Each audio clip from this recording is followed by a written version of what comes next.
Praise the lord. దేవుని నామానికి మహిమ కలుగునుగాక.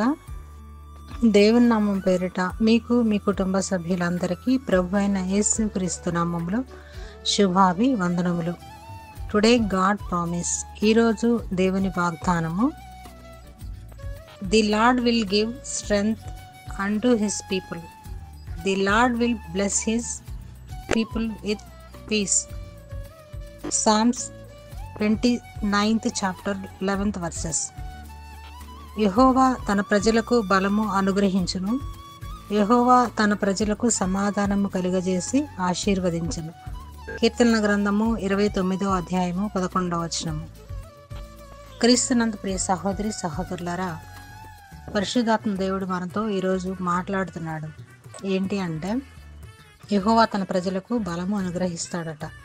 యెహోషువ మనం చదివినట్లయితే, యెహోషువ గారు ఇశ్రాయేల్ ప్రజల మీదకి ఈ హాయి ప్రజలు యుద్ధానికి ప్రకటించినప్పుడు, యుద్ధానికి వచ్చినప్పుడు వారు దేవుణ్ణి ప్రార్థించరు. ప్రభువా ఏంటిది అని వాళ్ళు కొంచెం అలజడి కలిగిన పరిస్థితిని బట్టి దేవుని వైపు చూడరు, విశ్వాసంతో ప్రార్థించలేని పరిస్థితి ఇక్కడ మనకి కనబడుతుంది.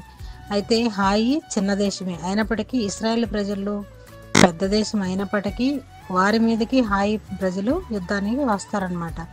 అప్పుడు యెహోషువ గారు ప్రార్థన చేస్తాడు. విశ్వాసంతో నమ్మకం ఉంచి ప్రార్థన చేసినప్పుడు దేవుడు యెహోషువ గారికి, నీ చేయిని చాపు, హాయి వైపు చాపు అని దేవుడు చెప్తాడనమాట.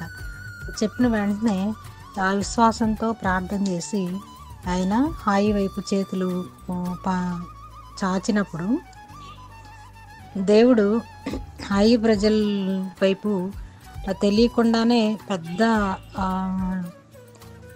ఆకాశం వైపు చూస్తారంట. చూసినప్పుడు ఆకాశంలో మేఘం అన్ని కమ్ముకుపోయినట్లు, లేకపోతే పెద్ద పెద్ద పొగలాగా కనిపిస్తూ ఉంటుంది అనమాట.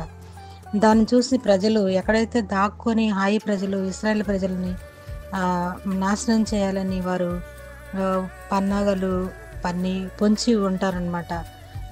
ఎప్పుడైతే దేవుడు యెహోషువ గారితో చెప్తాడో, తన చేతిని ఈ ఏటి వైపు చాచినప్పుడు, హాయి వైపు చాచినప్పుడు పరిశుద్ధాత్మ దేవుడే అక్కడ గొప్ప కార్యము చేస్తాడనమాట.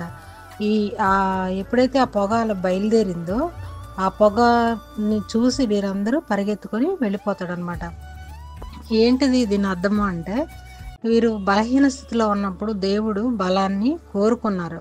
దేవా, మేము బలహీన స్థితిలో ఉన్నామయ్యా, మాకు బలపరచు అని చెప్పి యెహోషువ గారు ప్రార్థన చేశారు ఇశ్రాయేల్ ప్రజల పక్షాన. అలాగే దేవుడు బలం అనుగ్రహించాడు. అక్కడ ప్రజలకు నెమ్మది కలుగజేశాడు, సమాధానం కలుగజేసి వారిని హాయి ప్రజలకు అప్పచెప్పకుండా ఇశ్రాయేల్ ప్రజలందరినీ కూడా సమాధానకరంగా ఆశీర్వదించాడని మనము తెలుసుకోవచ్చు అన్నమాట.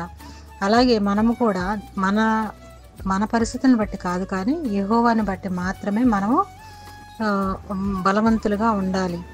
మనం ఎప్పుడు బలహీనమో అప్పుడే బలవంతుడని పరిశుద్ధాత్మ దేవుడు మనతో మాట్లాడుతున్నాడు. మనం దేవుని యందు విశ్వాసము నమ్మకం ఉంచినప్పుడు దేవుడు మనకు బలం అనుగ్రహించి, సమాధానం అనుగ్రహించి మనల్ని ఆశీర్వదిస్తానని ఈ వాగ్దానం మనకి తెలియజేస్తుంది. అటు రీతిగా ప్రతి ఒక్క కుటుంబంలో దేవుడిని బలము, దేవుని సమాధానము, దేవుడిచ్చే ఆశీర్వాదాలు పొందుకుందరుగాక. ఆమేన్. ప్రార్థన. సర్వశక్తియు మిక్కిలి కనికరము కలిగిన మా ప్రియ పరలోకపు తండ్రి, యెహోవా బలము అనుగ్రహించనని వాక్యంతో మాట్లాడావు. నువ్వు సమాధానం ఇచ్చే దేవుడువని, నిన్ను నమ్మిన వారిని ఆశీర్వదించే దేవుడువని, అటు రీతిగా మమ్మల్ని అందరినీ, ప్రభా, మా కుటుంబాలను ఈ వాగ్దానం వింటున్న ప్రతి ఒక్కరి జీవితంలో నీ బలమును, నీ సమాధానమును, నీ ఆశీర్వాదమును దయచేయమని సమస్త మహిమ, ఘనత, ప్రభావం నీకే ఆరోపిస్తూ యేసుక్రీస్తు నామములో అడిగి వేడుకొని పొందుకొని ఉన్నాము తండ్రి. ఆమెన్.